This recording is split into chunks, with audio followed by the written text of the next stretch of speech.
Trump believes the government will soon reopen and appears ready to address a top concern among Democrats, health care. Correspondent David Spunt is at the White House tonight, explains what's inside the president's health care plan as ending the shutdown remains a top priority. But there's also some late-breaking news from the Supreme Court on SNAP benefits. Good evening, David. Ce qui s'est passé ces dernières heures à la Cour suprême des États-Unis ne peut être considéré comme une simple délibération juridique.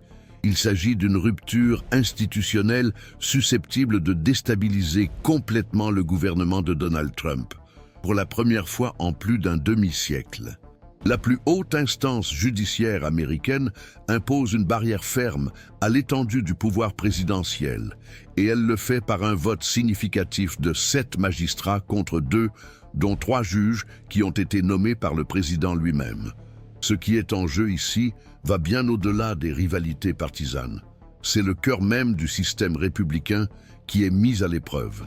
C'est la Constitution qui est mise à l'épreuve. C'est la limite de ce que tout chef d'État peut faire sans rendre de compte. Et tout cela se déroule alors que l'administration actuelle est déjà ébranlée par des accusations, des poursuites judiciaires et des fissures croissantes parmi ses propres partisans. L'effet de la décision a été immédiat. Plus de 30 mesures exécutives signées au cours du second mandat ont été suspendues.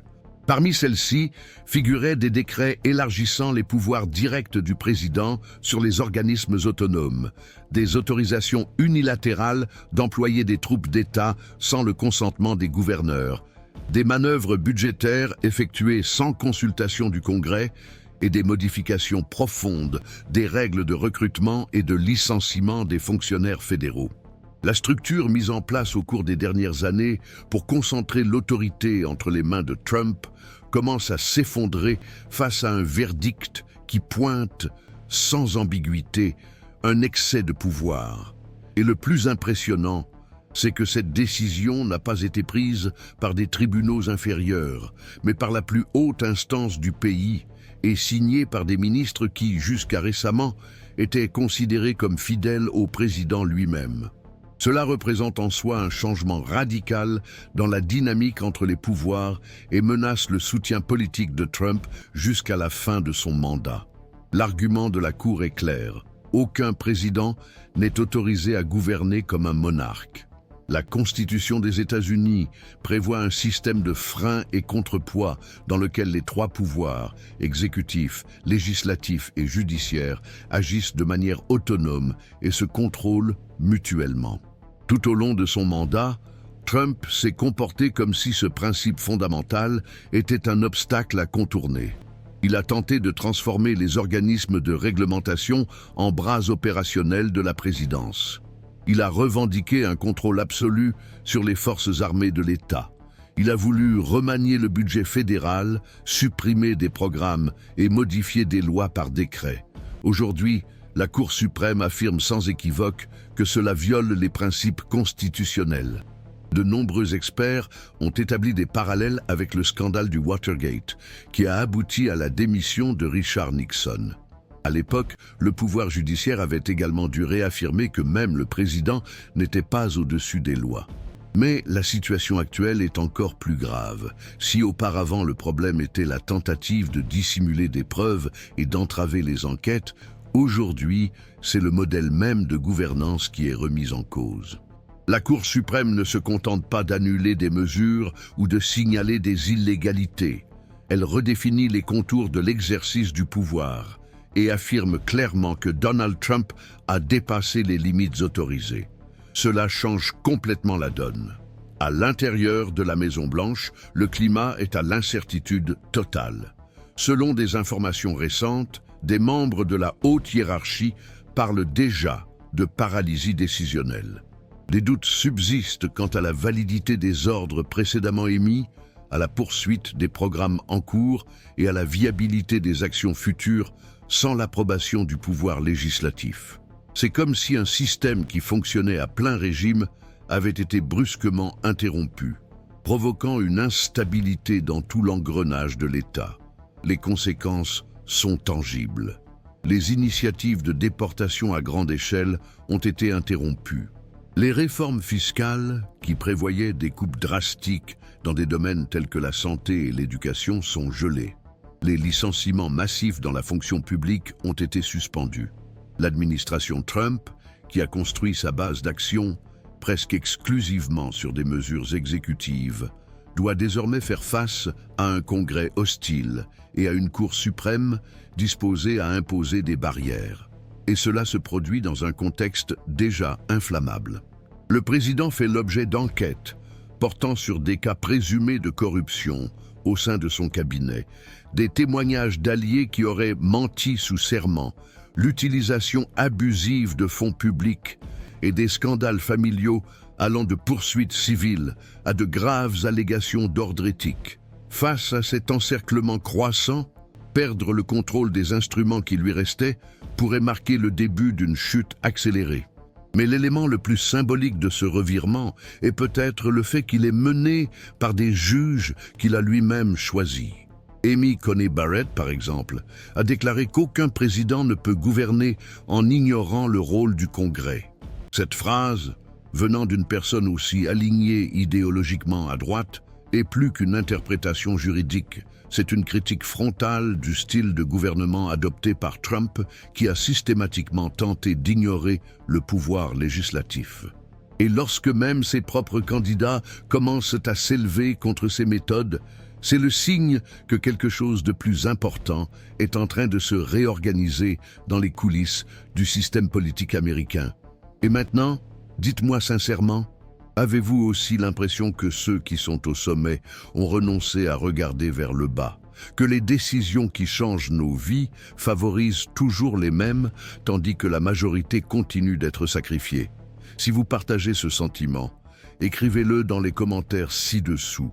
Je suis fatigué de voir tout empirer et personne ne faire rien. Parfois, lorsque nous exprimons ce que nous ressentons, nous aidons ceux qui restent silencieux, pensant qu'ils sont les seuls. Mais ici, vous n'êtes pas seul. Ici, votre voix est entendue, votre douleur est légitime, votre indignation est nécessaire. C'est pourquoi cette chaîne existe, pour aller au fond des choses, là où les autres ne font que passer. Alors profitez-en et inscrivez-vous dès maintenant.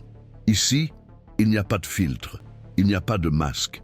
Il y a le courage d'affronter la vérité et de nommer ce que les autres font semblant de ne pas voir. Et croyez-moi, ce n'est que la première étape. La déclaration du président de la Cour suprême, John Roberts, résonne encore comme un signal d'alarme profond. Une autorité sans limite sape l'essence même de la République. Il ne s'agissait pas d'une figure de style rhétorique.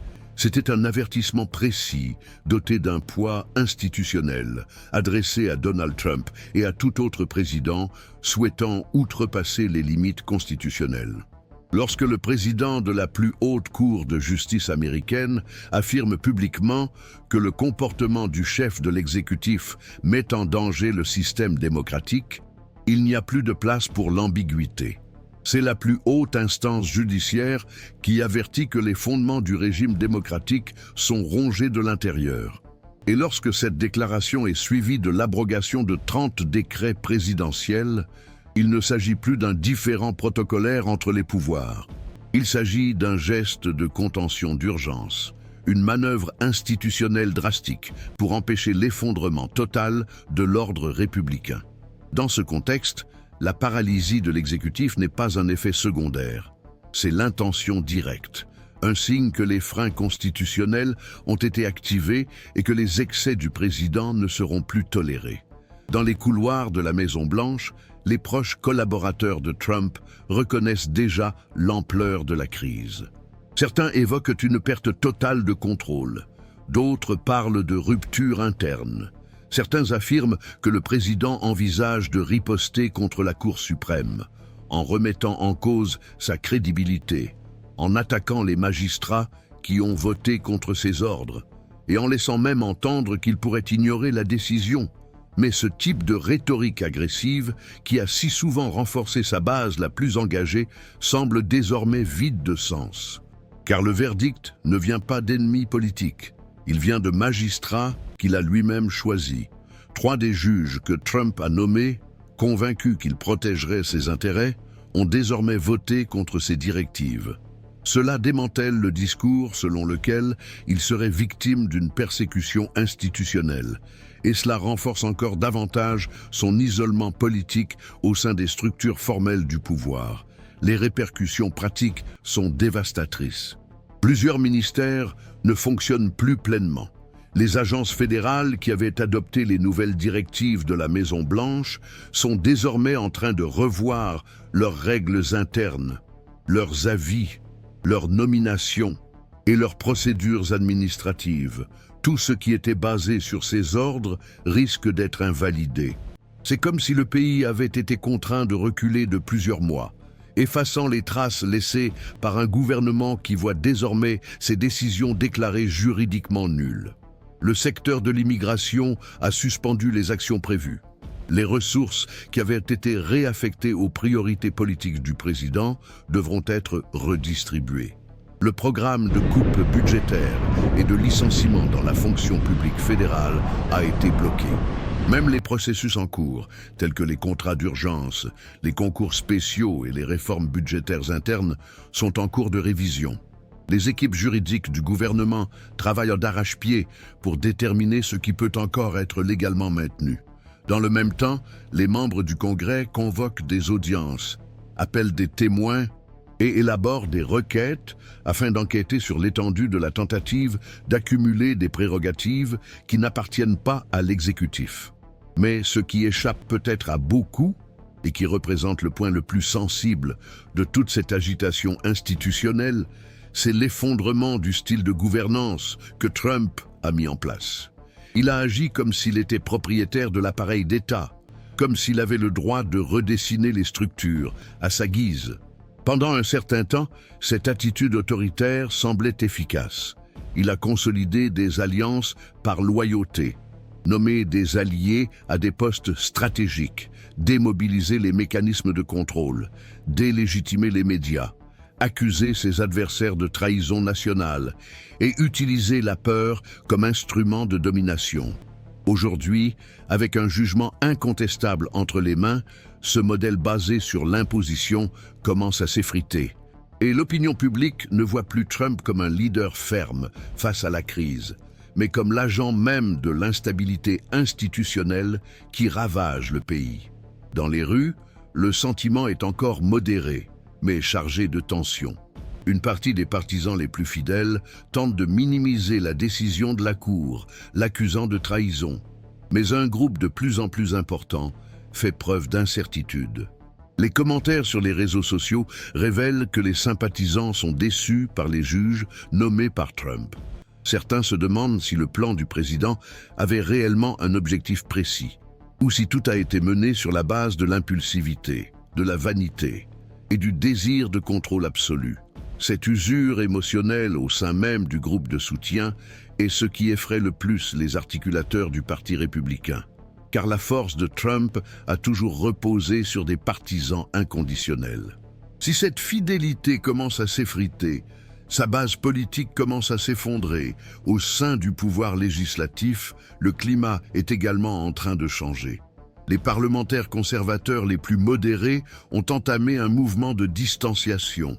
Dans leurs discours et leurs déclarations publiques, ils commencent à mettre en avant, sans pour autant s'opposer directement au président, l'importance de la restauration des institutions, de la séparation des pouvoirs et du retour au dialogue avec le pouvoir judiciaire. Ce sont des signaux subtils, mais qui indiquent un repositionnement stratégique. Beaucoup se rendent déjà compte que rester lié à Trump pourrait devenir un poids politique dans les semaines à venir, surtout si les commissions d'enquête concluent qu'il y a eu une tentative délibérée de concentrer des pouvoirs qui n'appartiennent pas constitutionnellement à l'exécutif. Et il existe un facteur juridique susceptible de générer une nouvelle rupture. S'il est prouvé que Trump a reçu des avis formels de ses conseillers juridiques soulignant l'inconstitutionnalité des décrets qu'il a signés et qu'il a néanmoins choisi de les appliquer, cela pourrait constituer une violation grave du serment présidentiel. Dans ce scénario, la destitution ne serait plus une spéculation, mais deviendrait une conséquence légitime d'une infraction institutionnelle avérée. Et ce sujet commence déjà à circuler, discrètement, dans les bureaux du Capitole.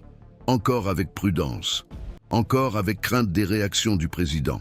Mais pour la première fois depuis son investiture pour un second mandat, le mot « destitution » est à nouveau sérieusement débattu par des membres du Congrès qui, auparavant, évitaient même de le mentionner.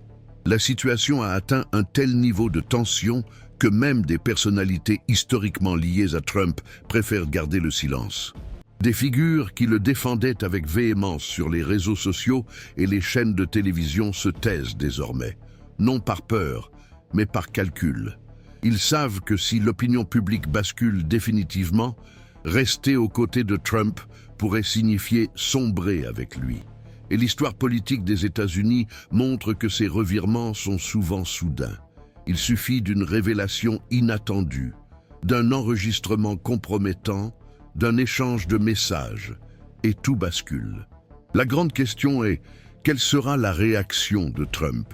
Acceptera-t-il les limites imposées par la Cour suprême et tentera-t-il de rester dans le nouveau cadre institutionnel ? Ou va-t-il se radicaliser davantage, affronter directement les autres pouvoirs, attiser sa base et alimenter un climat de confrontation civile interne ? D'après son historique, la deuxième alternative semble plus conforme à son profil. Mais cette fois-ci, la marge de manœuvre s'est réduite. Le pouvoir judiciaire a pris position. Le pouvoir législatif suit de près, la presse couvre chaque détail et la population commence à s'interroger, l'étau se resserre et nous sommes peut-être à un moment précis où un dirigeant, jusque-là considéré comme intouchable, se rend compte que son autorité n'est plus absolue. C'est le moment où l'homme le plus puissant du pays est confronté à la réalité que la Constitution des États-Unis prévaut encore sur tout décret personnel, aussi prestigieux soit-il. Mais la tempête institutionnelle ne s'arrête pas là. Elle se propage comme une fissure silencieuse qui traverse l'épine dorsale du système américain, ouvrant des failles dans des structures auparavant considérées comme solides. La décision de la Cour suprême n'a pas marqué la fin.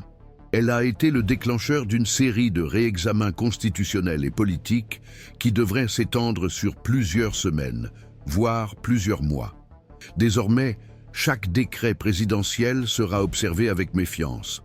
Toute mesure prise sous le prétexte d'une autorité illimitée sera réévaluée, contestée, bloquée ou invalidée.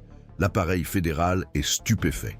Et il n'est pas exagéré d'affirmer que le modèle de gouvernement construit par Donald Trump au cours de ses mandats est en train de se désintégrer sous les yeux de la nation. Ce jugement n'a pas seulement révélé un excès ponctuel, il a confirmé que Trump a exercé son pouvoir non pas sur la base d'une légitimité constitutionnelle, mais en exploitant le vide de résistance. Alors que le Congrès restait divisé, que le pouvoir judiciaire hésitait et que la société était partagée entre la crainte et l'idolâtrie, il allait de l'avant.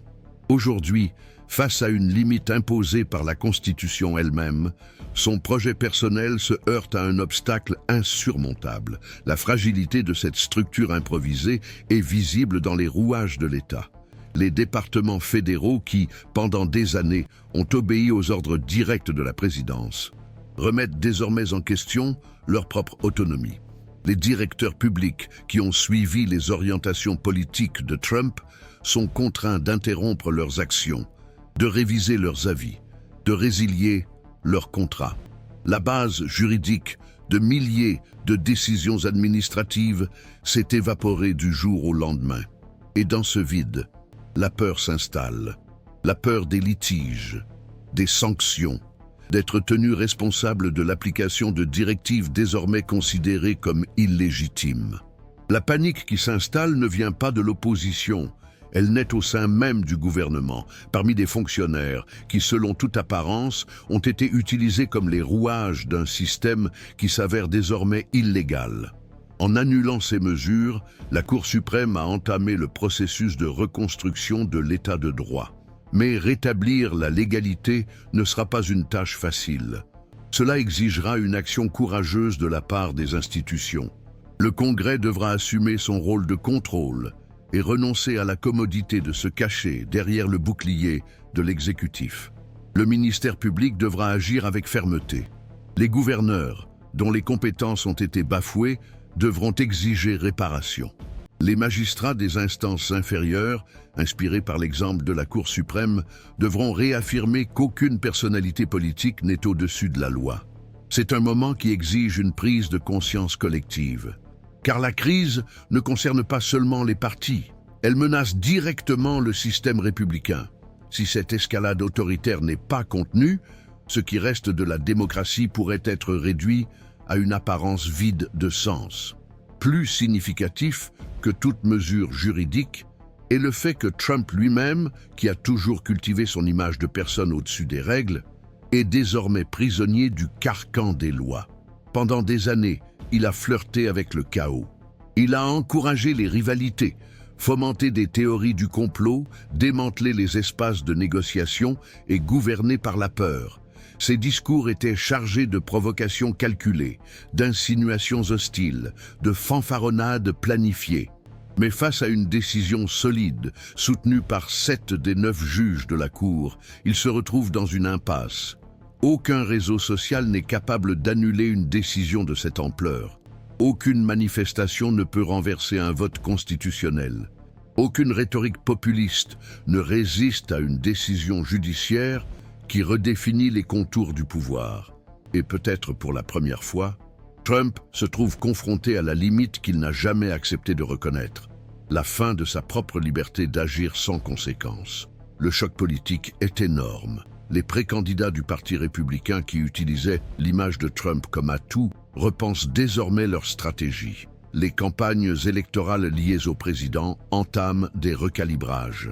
Les experts politiques estiment que l'impact de cette décision pourrait modifier radicalement la dynamique électorale. Les lecteurs plus modérés, qui se méfiaient déjà de la radicalisation institutionnelle, trouvent désormais une confirmation venant de la plus haute instance judiciaire. Le risque était concret. La menace, réelle, et même les personnes nommées par Trump à la Cour suprême ont reconnu l'urgence de mettre un terme aux abus. Cette prise de conscience pourrait représenter un tournant décisif dans l'imaginaire populaire. Lorsque l'aura du pouvoir absolu s'estompe, il ne reste plus qu'un leadership affaibli, cerné par les enquêtes, abandonné par ses anciens alliés et discrédité par les institutions.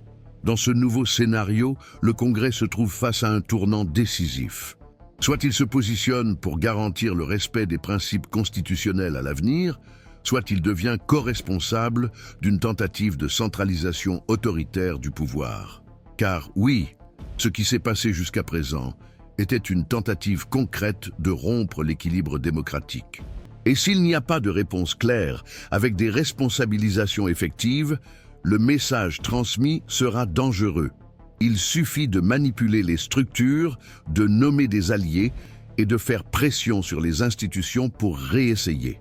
C'est pourquoi les prochaines étapes sont décisives. Les enquêtes doivent se poursuivre. Les commissions doivent convoquer des audiences. Les documents doivent être rendus publics. Le pays a le droit de savoir qui a couvert ces mesures, qui a ignoré les alertes, qui en a profité et qui a participé au complot. Et si vous avez suivi tout cela jusqu'ici, indigné, attentif, convaincu qu'il est encore possible d'obtenir justice, comprenez bien, votre participation est essentielle. Maintenant que les faits sont exposés, ne laissez pas les choses être à nouveau dissimulées. Si vous n'êtes pas encore abonné à cette chaîne, c'est le moment de le faire. Rejoignez-nous. Ici, nous continuerons à suivre chaque étape, chaque vote, chaque tentative de manipulation du système. Et si vous pensez que cela ne doit pas être oublié, partagez cette vidéo. Envoyez-la à cette personne qui croit encore que tout cela n'était qu'une exagération. Car lorsque la vérité est clairement racontée, elle a le pouvoir d'éveiller les consciences. Le défi consiste désormais à reconstruire non seulement les rouages du gouvernement, mais aussi la confiance des citoyens dans les institutions. Le traumatisme causé par des années de concentration du pouvoir et de démantèlement des garanties démocratiques ne sera pas surmonté du jour au lendemain. Mais le verdict de la Cour suprême montrent qu'il existe encore des freins, qu'il existe encore des défenseurs de la légalité, que des voix s'élèvent encore contre l'autoritarisme, même lorsqu'il se dissimule sous la forme d'ordre légitime. L'avenir de la République américaine sera façonné par les choix qui seront faits à partir de maintenant, et par vous qui choisissez de vous informer, de questionner, de diffuser et de ne pas vous taire. Car les chapitres les plus importants de l'histoire sont écrits par ceux qui refusent de baisser la tête lorsque le monde semble s'écrouler.